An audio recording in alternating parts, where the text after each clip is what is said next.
All right, thank you. Welcome to our third poetry reading for AvantAppal. My name is Sabne Raznik. Our co-host, running all the bells and whistles in the back, is our co-editor, Dave Sykes.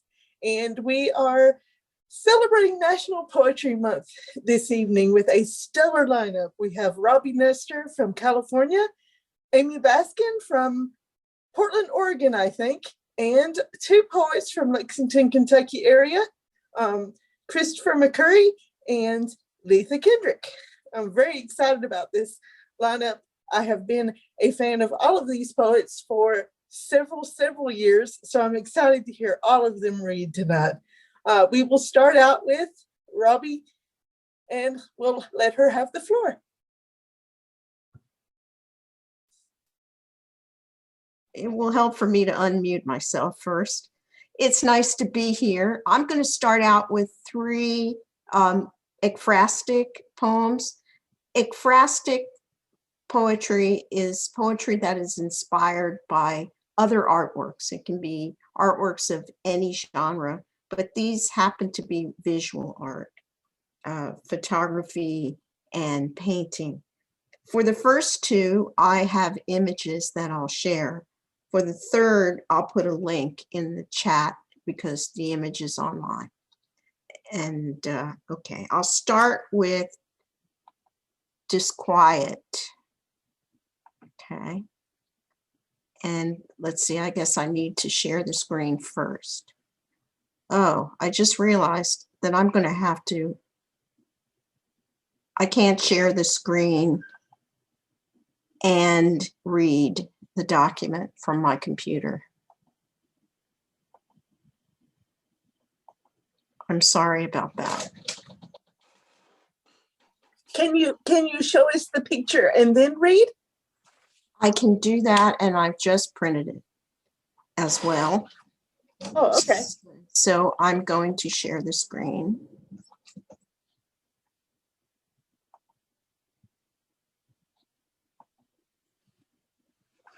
So there it is. That's a photograph by Kylie Spar. She's a really interesting artist, and you can find a lot of her work online. Disquiet. On the ocean floor, sleeping groupers camouflage themselves as rocks, cocooned in clouds of sand and mucus, spun out of the substance of their bodies. As spiders, spinnerets let down a line of silk. I'm like that, like the whelk within its fortress of a shell, shielded in a vaporous swirl. It doubles as a dress of white chiffon, inverted parachute that spirals around my body like vanilla soft serve, ribbon of cream in coffee. When I feel threatened, the dress sets up its own internal wind and weather, swallows me whole. At the first sign of threat, it automatically inflates. I take flight on milky tides of moonbeams, streamers of phantom light. Okay. Now I need to print the next one so I can read it to you. No. Where is it?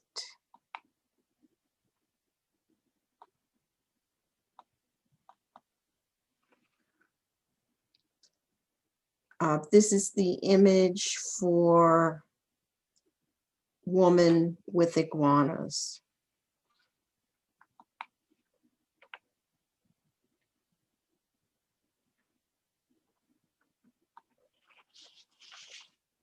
After The Iguana or Benevolent Dragon by Holly Wilmoth. Perhaps there are crickets in her hair. This woman wearing a hood of lizards, face framed by their clawed toes, tails crossed beneath her chin like the roots of orchids. The lizards clamber up her shoulders, grasp her hair as though it were their customary vines, the luckiest or the quickest perching on her crown like trapeze artists balancing on a narrow ledge. No wonder her expression seems annoyed. No woman wants to be a jungle, every inch alive, the unrelenting green of walking palm, pot-bellied barraconda.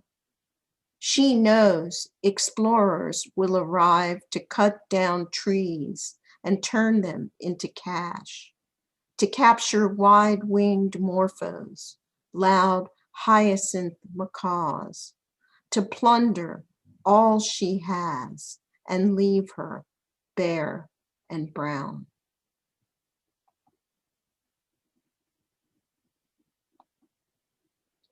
This next one, I'll just share the link. So I'm going to put it in chat.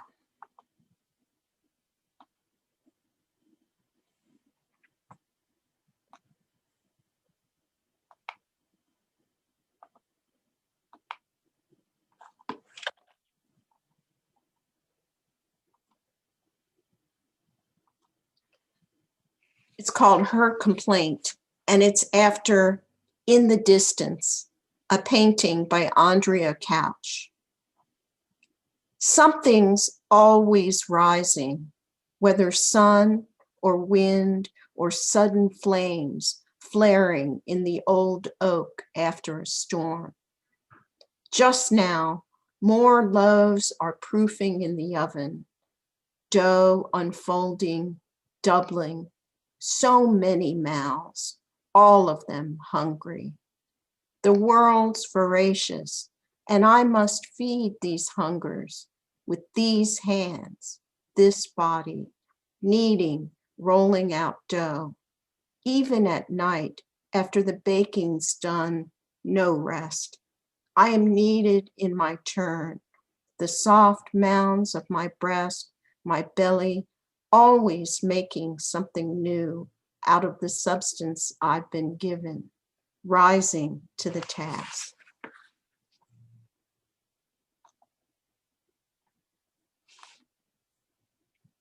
The rest of the poems are not ekphrastic, so we don't have to do that anymore, which is a good thing. My next one will be Mermaid to Woman.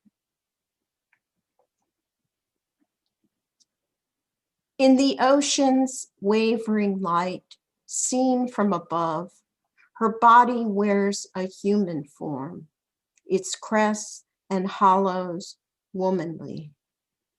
And yet the mimicry remains imperfect, her shape resembling the swell and sudden falling off of breakers in a storm.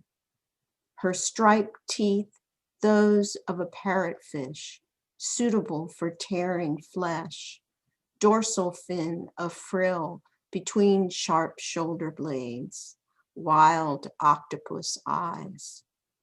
All her life, she sang ship straight into the rocks, but could not help pitying the sailors far from home, drawn by voices that promised so much.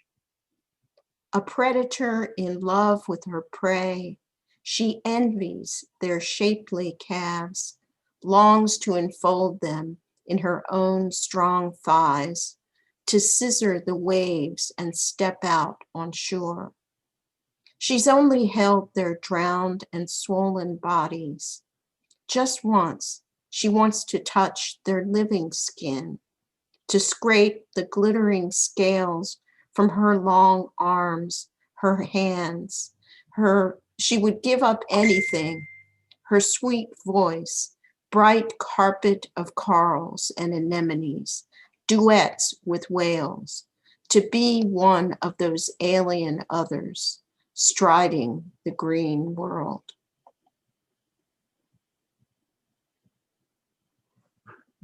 Okay, now I'm going to shift subject matter and style to some point of view poems. Well, that was sort of a point of view poem, but they don't involve women this time necessarily. This poem's called Perspective. Sometimes in winter, I sit on the red bench under the sycamore, remembering spring, the faint green fluorescence of the earliest leaves, almost a rumor, then the brash unfolding, the tree sifting sunlight through its branches, hoarding its riches in the roots.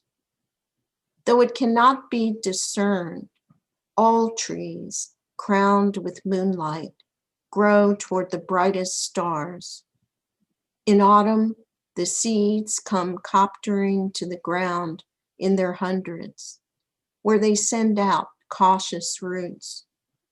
In this cold season, the bench too remembers that before the shaved planks, sweet smell of sawdust, it once was a tree, holding sunlight deep underground, awaiting its next incarnation.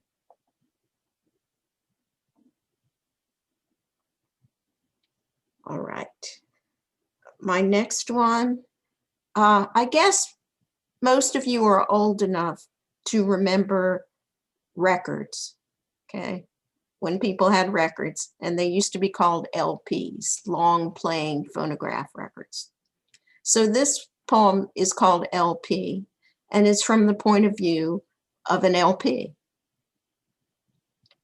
The needle drops and music rises, a voice I never knew I had.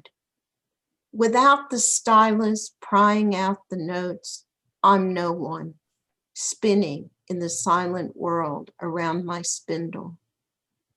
As the notes unfold, I think that this must be the way a nightingale erupts in song, announcing I exist.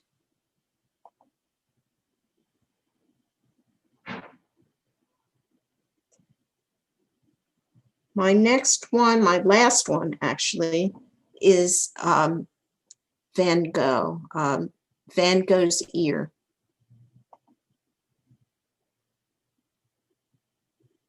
And it has an epigraph from Van Gogh's letters. Normality is a paved road. It's comfortable to walk, but no flowers grow on it. What else would he be doing besides standing in a dark field, listening to a carillon of stars vibrate in the night sky's vaulted chapel, or wavering in the darkened surface of a river? He'd stumble on the unpaved path, wishing the spirits would be silent.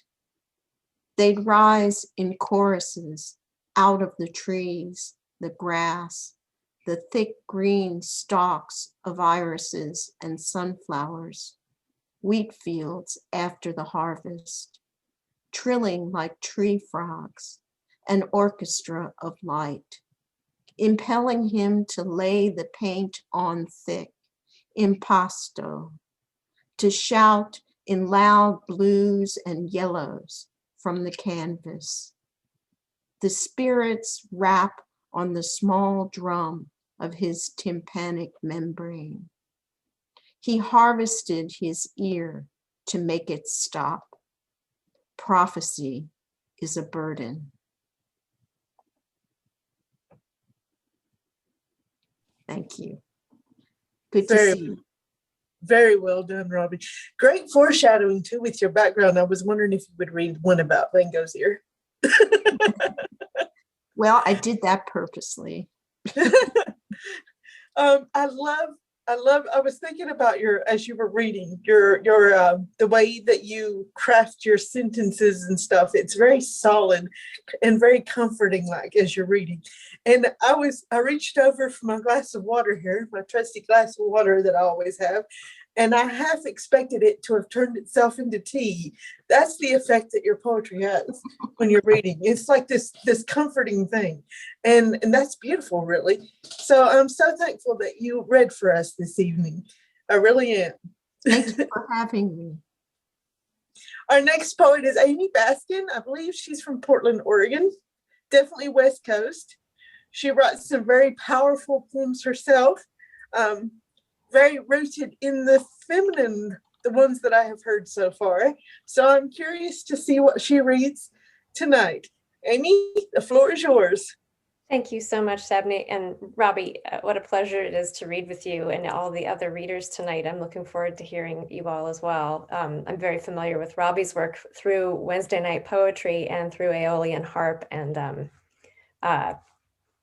I love Sabne Raznik's poetry as well through and was exposed to it through Wednesday Night Poetry. So thank you all, and thank you, David, for keeping the Zoom bombers at bay this evening.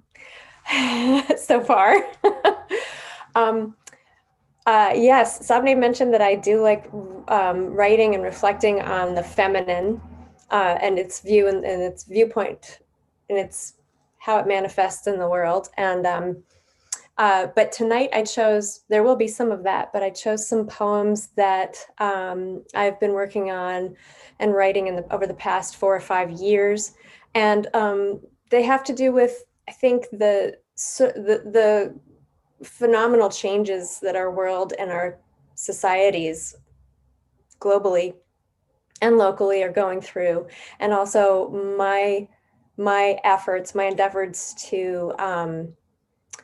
to remember and retain the value of the people that disagree with me, most of whom are in my family and in Southern Ohio, in Appalachia there, and Indiana and other places that aren't so left coast.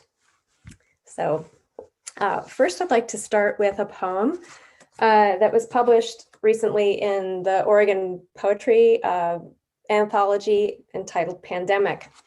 And this one is actually about, I wrote it when I heard, sometime around this time last year, I was hearing about the blood clots that affect people that are infected with COVID-19. And I was thinking about blood, and I was thinking about what blood meant to me. And I was thinking about family.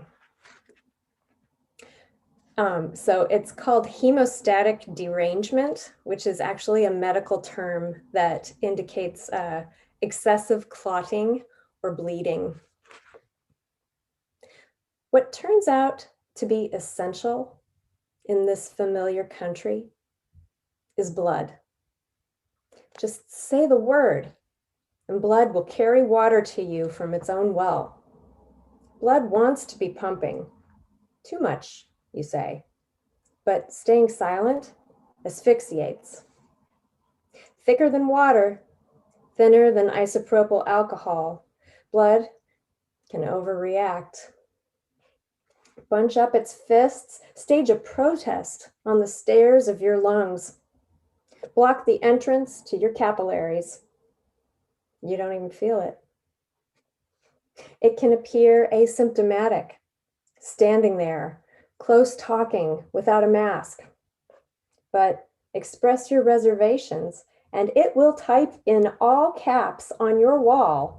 Fear is just another word for laziness. Explore the notion of therapeutic discomfort.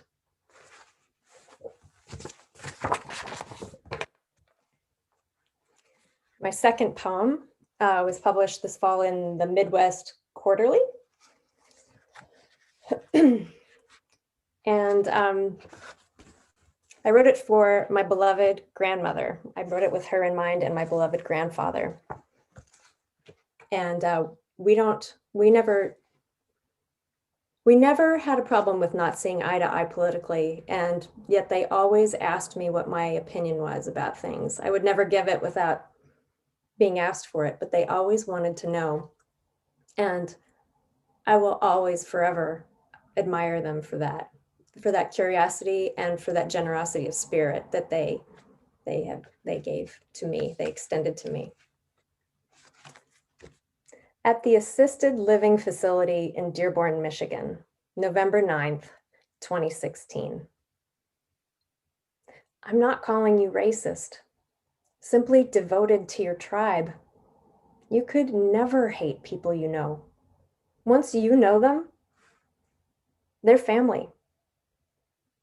You watch Dr. Abood place her hands on your husband's cheeks and kiss his forehead each time she visits him in memory care.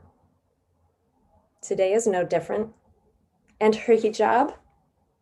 How you smiled when you saw how it matched your scarf this evening. By the end of summer, you held her hands in yours. She called you grandmother.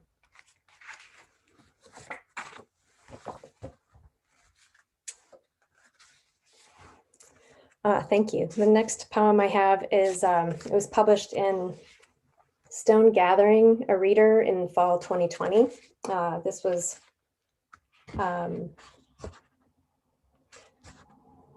was dedicated to the memories of George Floyd and to Representative John Lewis, and it's the Black Lives Matter publication. And this one is entitled, Lord, Help Me Be Like the Knitters.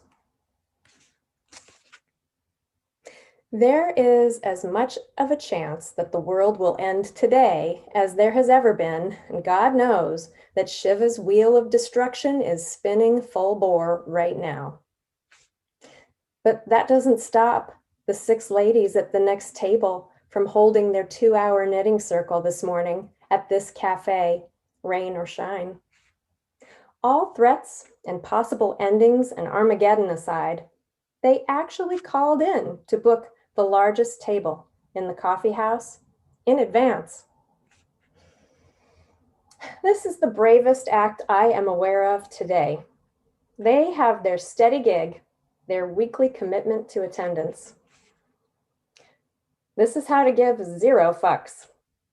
Readers sliding down the bridges of each nose, the occasional smartass crack, the furious clack of needles, the skeins of brightly dyed wool. When one falls and rolls across the floor, another calmly leans down to pick up.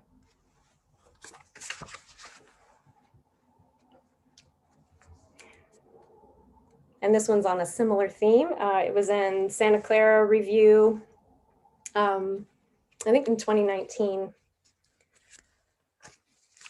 It's entitled, What I Find at the Pharmacy. Gal in line at the CVS, so proud of her pedicure, prances about, posing on her toes, pleased they're themed to match her ankle tattoos of triquetras and Hecate's circle. Each toe awash in red with black dots, scattered and shellacked. Ladybugs are magic, she claims, and spells it out for us. The number of spots on the back is the number of months that will pass before the world changes again. She laughs a Wiccan's satisfied laugh, makes a stranger bend down to look closely 6 inches away. I think that's weird, obliging a stranger in line to admire her toes, her stinky stubby toes, as if they're the best thing the world has to offer right now. Toes that reflect the colors and shapes of her favorite beetle. One glance at the magazine racks, another at my phone for distraction, and I think maybe those chipped painted toenails are the best thing the world has to offer right now. So I bend down to see them too and find myself in awe, counting the spots, hoping.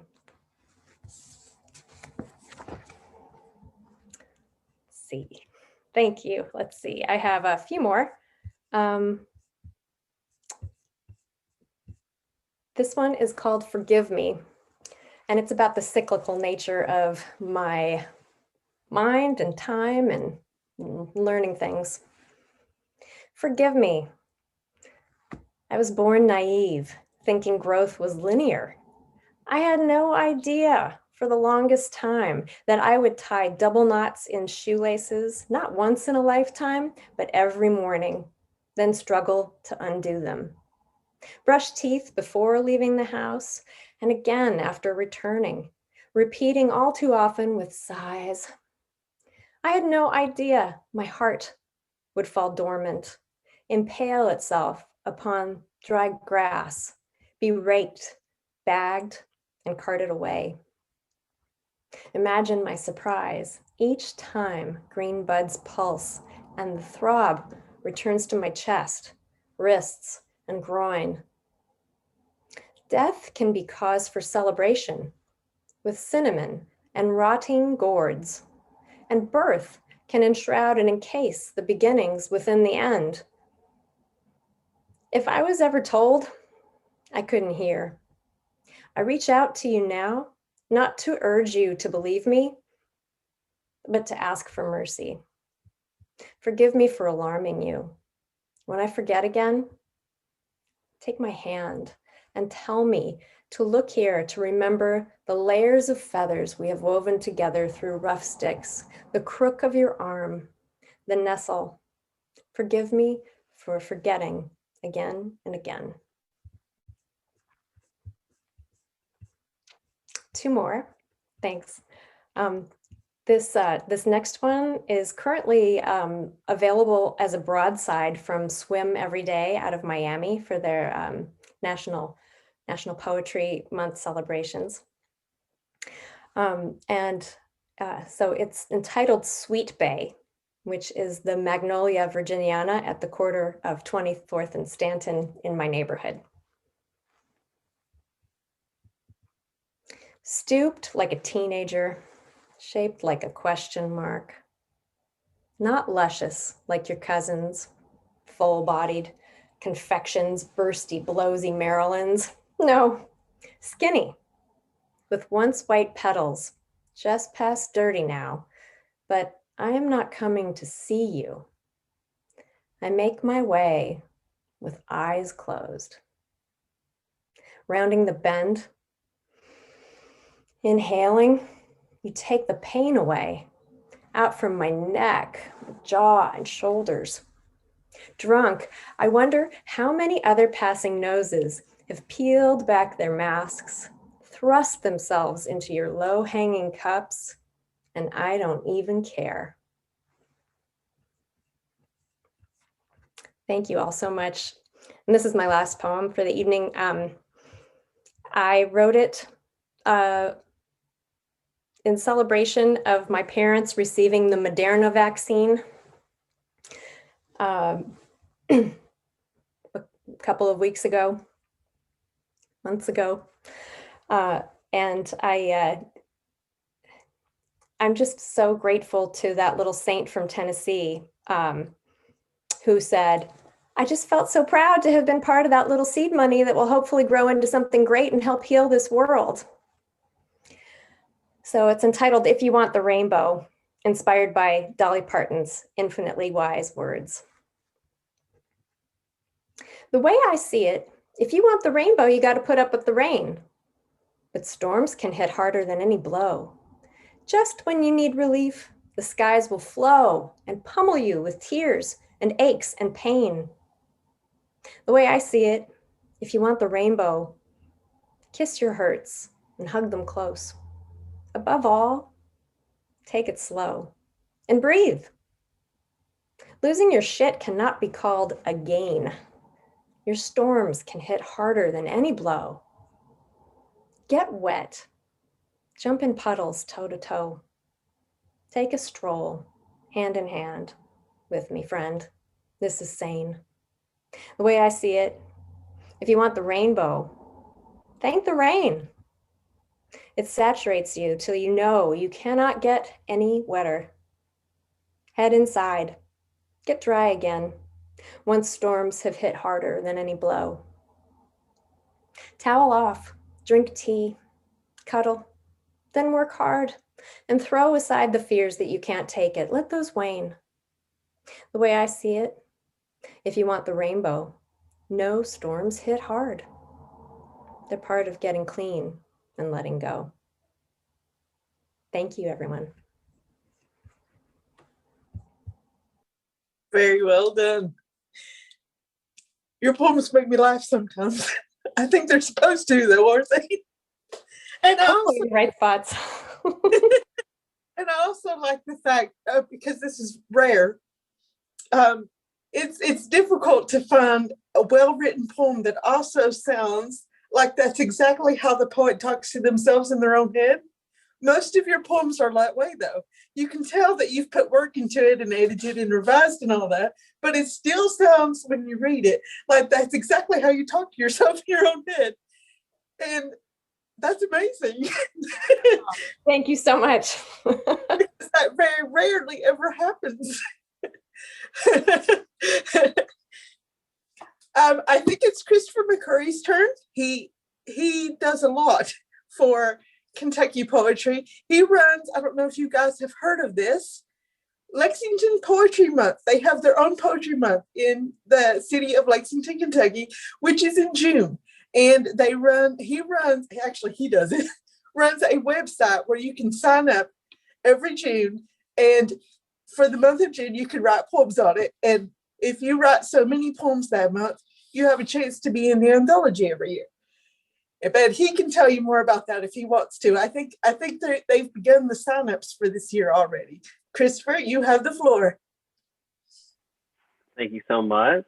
It's nice to meet you all and see the people I do know already again via Zoom. Yeah, Lexington Poetry Month signups are open, and I say as long as you at least know someone from Kentucky, you can sign up for it. So you all are welcome to join us. lexpomo.com is the website. The challenge is to write 30 poems in the month of June, just like National Poetry Month. But if you post at least 5 to our website, then we will publish at least one of those in our anthology, which I do not have a copy of last year sitting here, but we have 210 poets in this year's anthology, and we usually have around, I guess it's getting close to 300 poets sign up every year, and it's the 9th year. So it's the best place to write online, so please join us. I'm stoked to be reading poems. I picked all new poems that I've never read out loud before to read tonight, just to see if they're any good, because I have no idea. And I'm going to start with a pandemic poem too. It's called Corona Confession Number 1. I high-fived somebody I didn't know. A little boy. He was maybe 6. He had on cowboy boots. He wanted me to do an ollie on my skateboard. I hopped over the flat bar. His eyes bugged. He did that thing kids do when they are pumped, the running, just speed in a random direction. I 180'd over the rail, more running this time, but also with falling. I let him roll around on my skateboard. His dad held his hand. They laughed together. The kid nearly fell. He used his hands to talk about how he wanted the board to move, then held it out into the air for me to slap. And I hesitated. Neither of us were supposed to be here. The sign said, skate park closed. But skaters have a history of ignoring those signs. And when our palms met, he ran off toward home.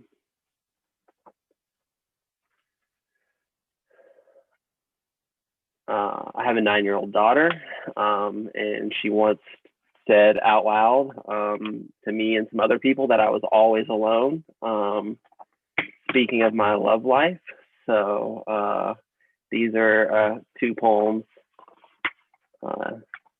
that phrase inspired.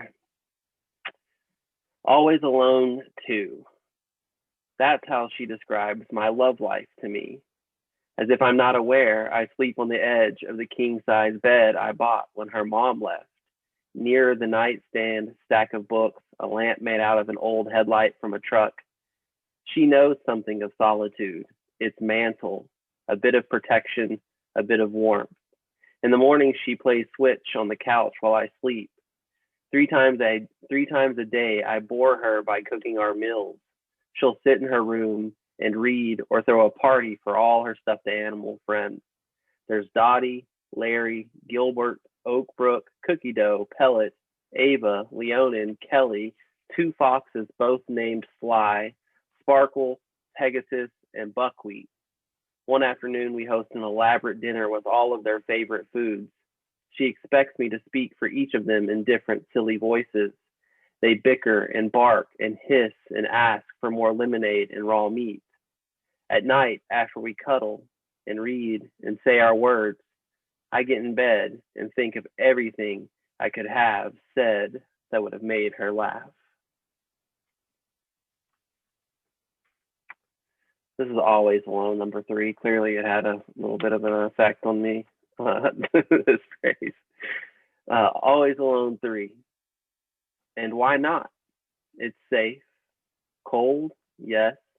Silent, that too. Ice, glass, ghost, mirror.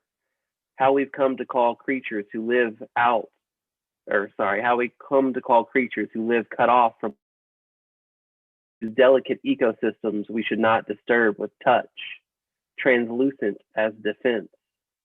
Tell me our creator doesn't keep a lonely cave in the sky where the only sound is water dense with salt dripping down a rock. Better yet, leave me to drift in the deep end of this world, a dumb creature, blind and see-through, even the guts, even the bones. So I'm not always alone. This is my beautiful girlfriend, Meredith, right here. She's usually like on her own screen, in watching the readings, but we were just like, let's just sit together, even though it's a little awkward, in the background, but this is Meredith. All right. Yeah. So this is sleeping together for the first time. It's work. What with the elbows, knees, hands, too many keys, not enough locks, too much dark, not enough room on the porch of the pillow. It's not like the movies. Pick a lock, break a sweat, you mess up, have to start over with the first pin, the scooting closer, arm pushed under head, lips pressed to the boyish hairs of summer on the neck, throw the leg back between the thighs, lean, roll, the pressure's wrong. If it were easy, beds would be smaller. The practice of staying close, unlocking the door to a lifetime, stealing into a home. This one's called Glove. Your fingers on mine, slightly shorter. You don't know I'm measuring for fit, for comfort, for control. When I fit into you later that night, not for the first time, but we are timid and nervous, like it is our first time. I think of you throwing the ball, soft thud of leather as it lands in the pad of my palm, the rhythm of back and forth. What I love about fluid motion, transfer of energy, absorption of my fastball in your hand, scooping the grounder from the grass, finding the pace again. Once we have it, we can talk like this is something we do every day. Like later, we won't be sore.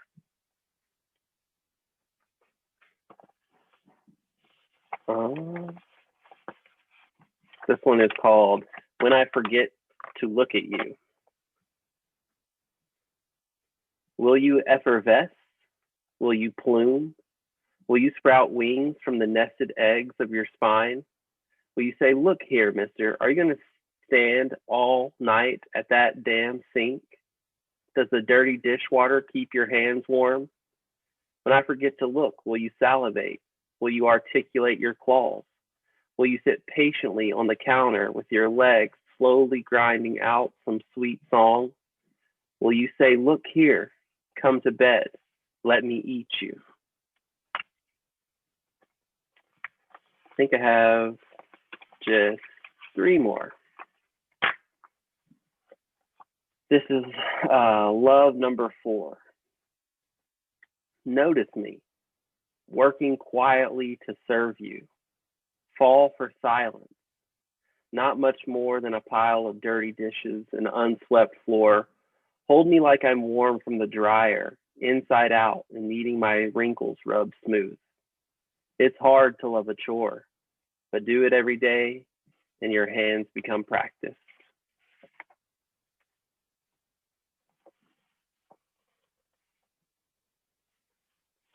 All right. This one's called A Blessing, Apocrypha. I try to write these poems about this storm god. So some of them are good, some of them are mediocre, and some of them are not good. I'm hoping this is one of the good ones. The storm god took a mortal man as lover. By all accounts, he was average, nothing exceptional. He liked to count, to catalog, collect. He inventoried every part of her, each ridge of her teeth, all the folds of her flesh. It took his whole life to number the drops of her from one single surprise summer rainstorm. He liked to say she must have known the exact moment she had slipped from his mind. So if you were at the park on an otherwise perfectly sunny day, no chance of rain, when a drop lands on your back, runs down your hand, then more spit and splatter until you have to seek shelter or get soaked, it's a blessing for your love life, a reminder to think of all the parts of your lover and strive to know them all. All right, this is my last one, and it is called Parallel Universe. She says my name. She says my name to get my attention. She says my name at the end of a sentence to punctuate her argument. She says my name. I'm a puppy. I wag my tail. She says my name in Spanish. She says my name, no, yells it when it is time to come home at dark. She says the fake name I gave her. She says my name, but I hate when she says it. She says my name on repeat. She says a shortened version of my name. She says my name sounds pretty white. She says my name and wants to know if I have time to take a brief survey. She says my name in a whisper. She says my name when she comes. She doesn't say my name. She doesn't know my name. She says my name when my order is ready. She says my name like a simple question that is easy to answer. She says my scientific name. She says the only nickname that ever stuck. She says my name because I have no power here. She says my name so it's not forgotten. She shouts my name in the streets. She says my name telepathically. Hot feet, a hand in my leg hair, pain in my lower back. She says her name because she's tired of saying mine. Thank you all. That last poem, was that your girlfriend or your 9-year-old daughter? Yeah, well, I think a girlfriend for that one. I was wondering because children will do that. They'll say your name so many times. You're like, I'm going to change my name because I don't like it. Yeah, and I was thinking for that poem is just maybe all the versions and all the bunch of female people. Yeah. Well, I'm sorry I didn't get to talk to you much, or Leatha for that matter, before the program started, because both of you do so much work for poetry in Kentucky, and all of the poets in Kentucky are so much in debt to you, and I'm so thrilled to have you both here. And that was the most pleasant guinea pig experience I can remember. But let's be honest, we all do that to each other, don't we? Because you never really know how a poem is going to fly until you read it out loud. And I really liked that one about your 9-year-old daughter, where you were naming off all her toys. And I mean, that was something I could relate to, because I grew up in a family where I had a little sister that I was 13 years old when she was born. And she always said it was more like having two mommies instead of an older sister. So I got to watch her grow up like that and experience her childhood like that. And so I can relate to all that. And I really enjoyed that one. Leatha, I think it's your turn. Thank you so much. All right. Thank you, Sabne. This is amazing. I am just so happy to be able to be here reading with you all tonight. It's a treat. And getting to hear Robbi and Amy and Christopher but it's just like, I just want to keep being in the audience, maybe I'll just hang out here.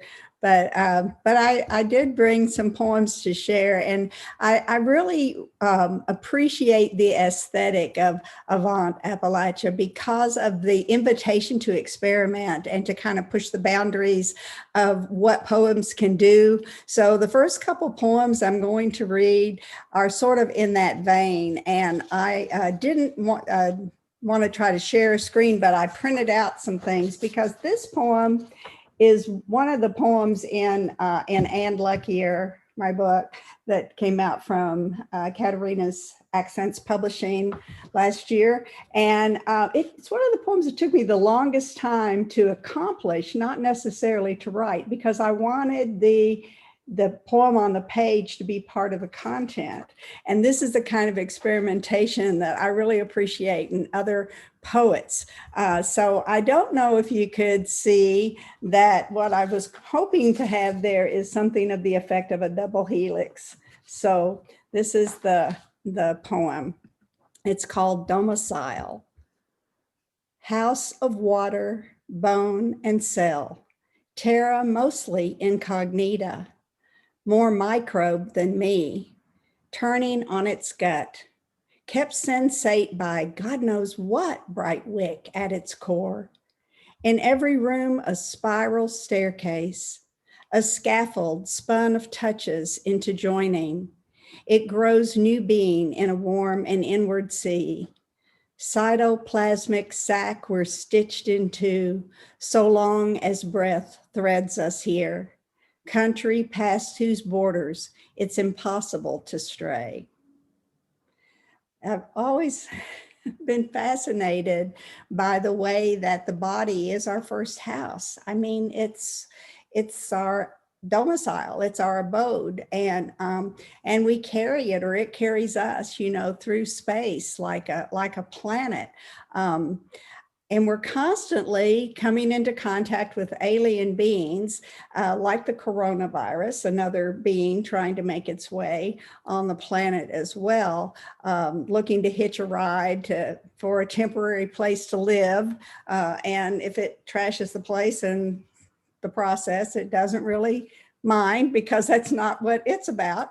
But I saw an article. I've written a lot of Corona poems, like all of us, and some of them about the virus itself. But the thing that got me going on this one is this image that I saw in an article in the New York Times that was an interview with Nathan Algren, assistant professor of biology at Clark University, who he made 3D printed models of what proteins do in viruses and how they interact with human cells. And he said a virus is made up of two main things, a protein shell and genetic material. So I thought, well, heck, COVID is a traveling salesman, basically. So this is my poem, and this is still in process. I'm trying to make it, the traveling salesman, sort of look like a spherical virus, but I'm not quite there yet. But anyway, here's the poem. COVID-19, traveling salesman. He's carrying a suitcase. He is, in fact, a suitcase, nothing more. A bag, not of bones, but of DNA. He carries himself forward in a tangle, stranded genes looped and heaped like yarn, like spaghetti, inside his single cellular wall. He lives to loose himself into the fortresses of us, into our cells, whatever walls he can find to breach, and replicate himself in nose or lung, bathed in the life we've gathered in service of our life and thought and breath. It's what his stealth would steal to make his offspring possible.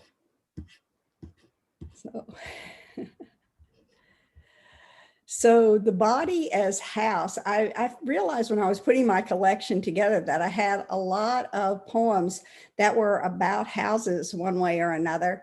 And I thought about it, at a certain point, we have this body that's carrying us, and this house sort of turns into a fixer-upper. if you know what I mean. And if we're lucky, we get a chance to remodel, maybe replace a few things. And so I've had that experience. Some of us are going around with replacement parts. And this poem is called Ode to My Left Knee. And it's really in honor of all of the caregivers, the doctors, the scientists, and everybody who make it possible for us to keep going, maybe past what our sell-by date would be. So here it is, Ode to My Left Knee. Who took me dancing Wednesday night? Who leapt, cavorted, as though no one noticed? Oh, metal falseness. Oh, invisible prosthesis. Oh, feared addition to a scarred and scalpeled body. I greet you with the first light, warm under quilts and sheet, testing my limbs. And oh, old severed knee, disappeared, who ran in pastures, raced ahead and always fell in the same spots. Oh, knee I wore until you would not work, knee of blotched white scars, because I was that running child, because in middle age, chemo robbed my feet of feeling. So still I fell and fell. Forgive me that I do not know where they took you when they sawed you off. Forgive your brutal and precise excision, your no doubt ignominious disposal. In some landfill or incinerator, the ghost of you calls to my gone breast. My hips they took so I could walk again. Oh, knee of now. Oh, dear flesh, rushing down Atlantic Avenue, heedless, forgetting to be grateful. More than mere glue and gravity must cause this flesh to embrace you, this bone to claim your joinery. Oh, leg made new, and not without those weeks of searing pain, those days the body tried to throw you out, even as I sweet talked you, be mine, be mine. Oh, healed knee, oh, mystery of the urge to be whole. If I am lucky, I will wear you out as well. Huzzah. That poem was so good to be able to write. It really, I needed to be able to say that. A big thank you. So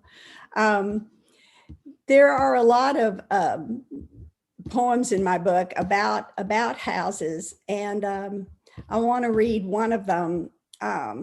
It's a little bit different take on house. It's the aspect of the house that is that's what holds us in, holds us back, sort of the house as a prison, maybe some days.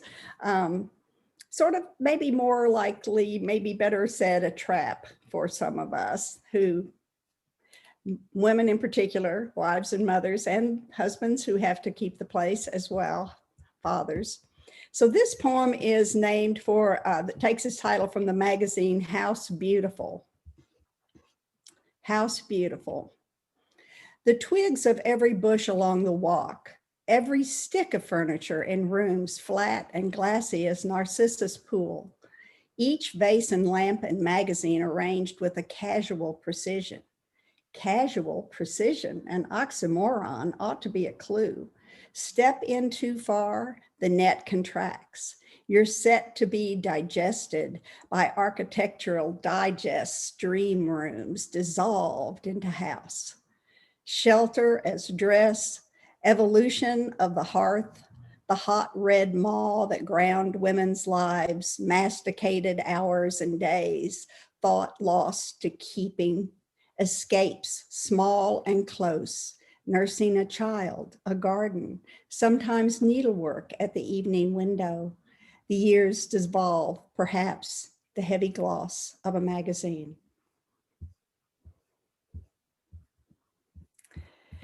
I want to read a new poem that I just have written in the past few weeks. And again, like Christopher, it's great to be able to try these out. So this poem is called Gravity, sort of another body poem in a way. Gravity. We can't explain gravity, though we track it down to the subatomic level, though we dissect weak attractors and pick our way into the disappearing heart of matter. It sticks everything together. Coffee, me orbiting the heart of our long marriage, Solly waking up to the last day of the last week of school, each grandchild a planet spun off and shining in orbits invisible, elliptical. My feet under the desk, the weight of the suitcases we drag to the car, the drag on the tires, the grip that takes us where our children are. It's in our knees and feet breaking down, our diminished height as we settle toward the earth coming in for some final landing. We don't even know how aspirin works, though that willow tree whose bark first offered relief is thousands of years gone. Maybe this sag of meat on bone is somehow too a hologram. Waves of energy shimmered into what we've mistaken for solid flesh.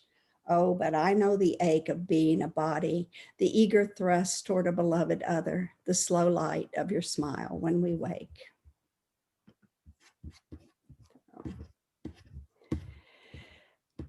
So I'm going to read a couple more poems.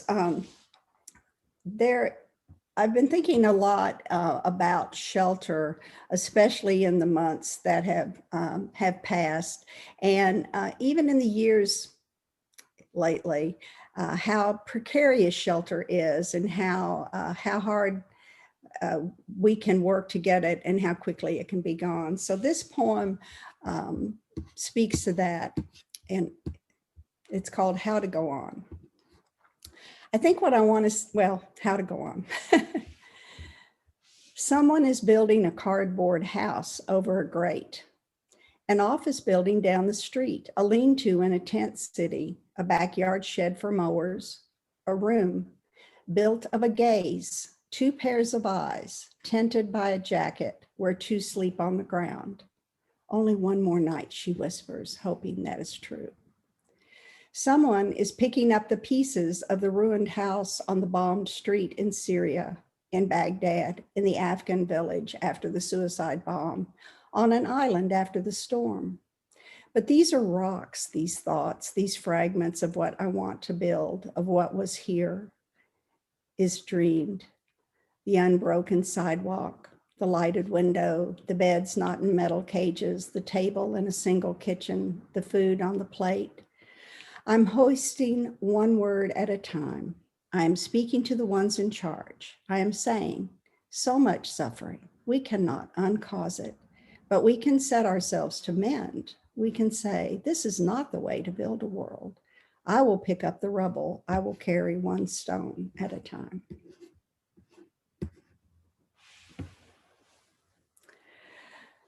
Thank you. I want to read two more poems. One's really short, and then I'll be done. This poem, I realize that we cast ourselves out far more often than we are ever cast out by other things. And in Lexington Poetry Month, I think it was in 2013, I was trying to write a poem a day, and these words came to me, and I put them down, and they looked like this. And I thought, I am going to say that's a poem. And it's in my book.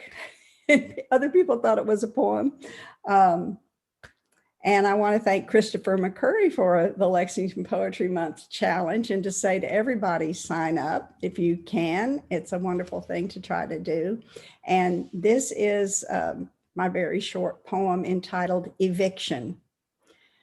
Most of what I lost, I took from myself.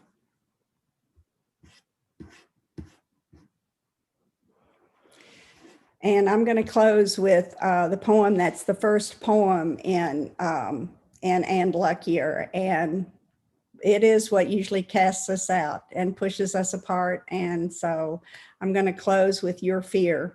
And thank you all so much for this opportunity. Your fear. Now ask yourself, who might it serve that you would grow downhearted? What do you choose to see? What will your seeing make? The news, selected and relayed, mirrored, and soon 1,000,000,000 times its weight, weighs on the mind that seeks it out. What is the new? The breath just drawn, the thought not yet enfleshed, the kind word being said, the stars that press unseen overhead. It is the unforeseen upon which Poe said we must calculate most largely. Impossible to separate misery and joy, the living edge of mystery. Time's unfolding dauntless holds you dear. The universe has no need of your fear. Thank you all.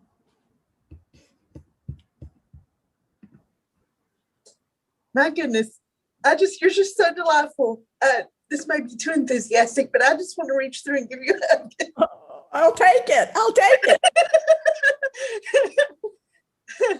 I'm so glad to finally get to, well, it's still virtually, but I feel like I finally got to meet you. Yeah, me too. Work. I enjoyed your experiments. That's funny when you held that up and said, I decided I'm just going to call this a poem. And I was sitting here thinking, it's a poem. It works.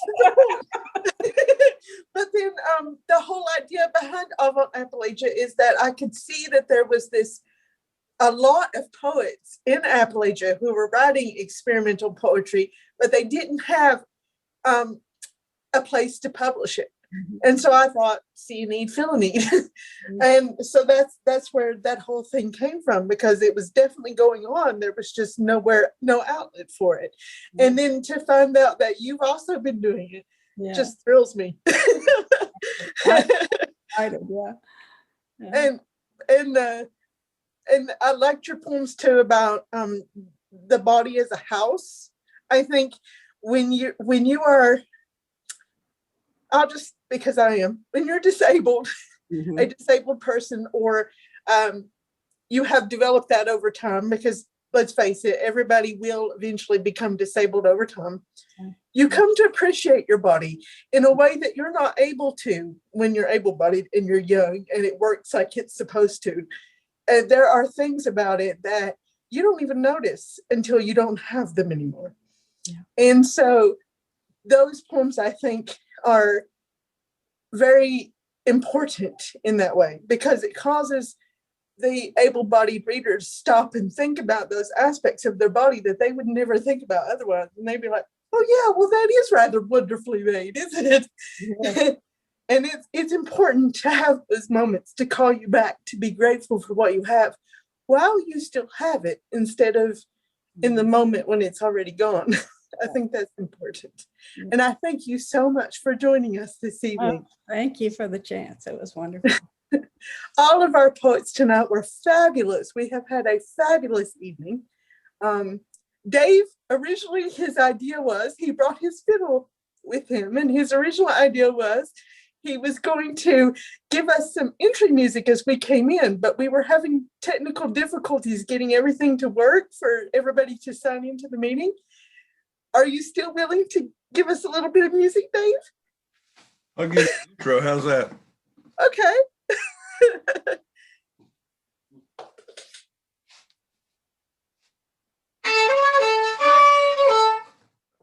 Thank you, everyone. No.